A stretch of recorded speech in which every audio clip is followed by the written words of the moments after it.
Greetings, fellow users of the internet. So since joining Instagram last spring, I've received a few DMs regarding the equipment I use when I'm photographing. Typically, I would respond to these people with long, kind of novels explaining what I use and how I use it, or answering their specific questions about specific lenses. But I thought to myself, if people are asking me these questions, maybe it's about time I made a video sharing the equipment that I use, both to make it faster so I can just post this video in my DMs, but also to hopefully get more than just my eyes on this YouTube channel. Also, it seems like every other YouTube photographer makes this kind of video at some point, so I thought, hey, maybe it's my turn. The only difference is all these other photographers are like, here's the equipment I use, you only need $20,000 to buy it all.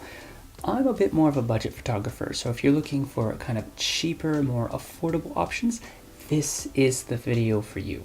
By the way, I don't know why my photographer voice sounds so strange, like, hey, I'm a photographer and this is how I talk. I don't know why I do that. That's just how I talk when I'm making fun of other photographers, because I think they're a little pretentious, but that's for another video. But I don't want this video to drag on too long, so let's get into the lenses. Now, for those of you who watched my 5 tips for better spring macro photography, boy, that's a long title. For those of you who watched that video, you'll know that I mostly use 2 lenses during spring. Now, my favorite lens is the Sigma 70-300 macro lens. This is a really affordable lens. I got this brand new for just over 20,000 yen. Now, it's a bit of an older model, so it's possible that it's out of production in your area, and therefore you might not be able to get it brand new.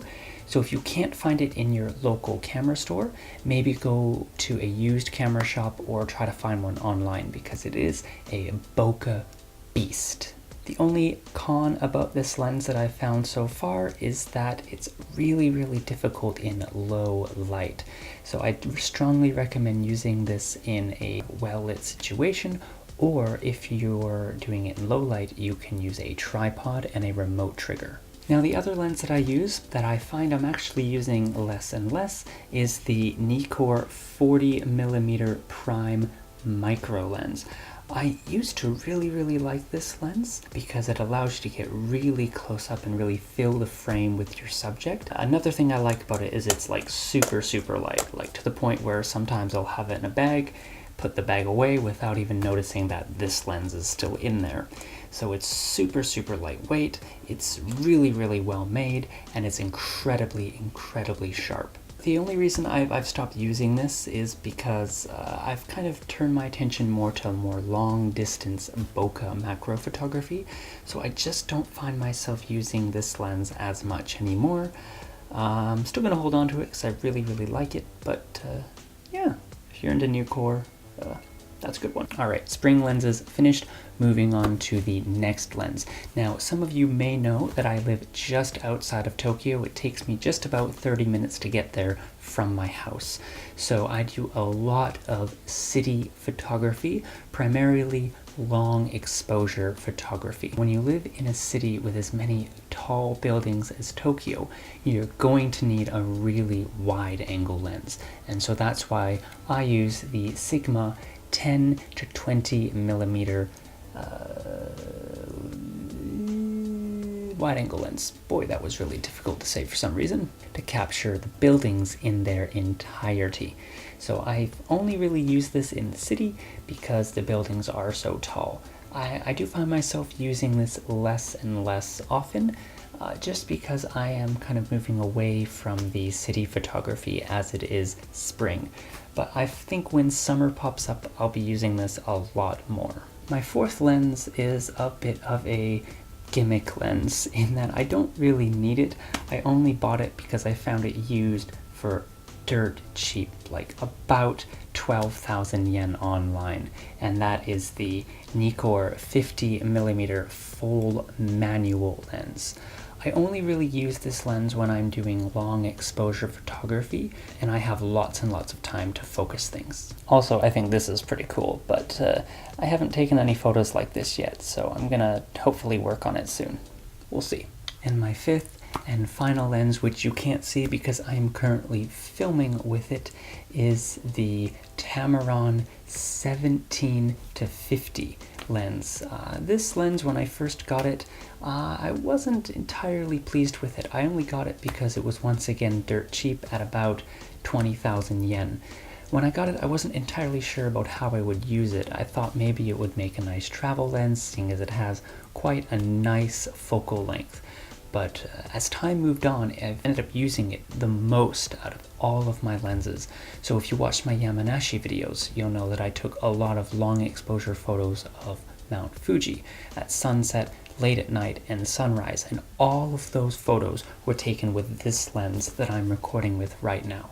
It's an absolute beast of a travel lens at a very low price. As for my camera, very simple. Nikon D5500. It's one of my favorite cameras that I've ever used. I've only ever used 3, so that's a very small pool to compare. But hey, I'm an amateur and I don't have a lot of money. I really like the Nikon D5500 because you can connect it to your phone, so if you like taking selfies, it's a really good camera for that. And also, it's got a touchscreen.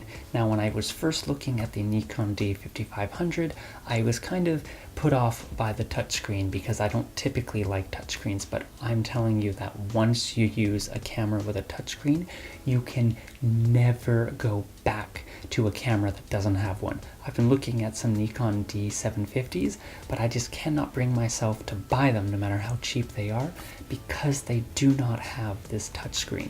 So if you have an opportunity and you have about 40,000, 50,000 yen, you can get a used Nikon D5500 quite affordably.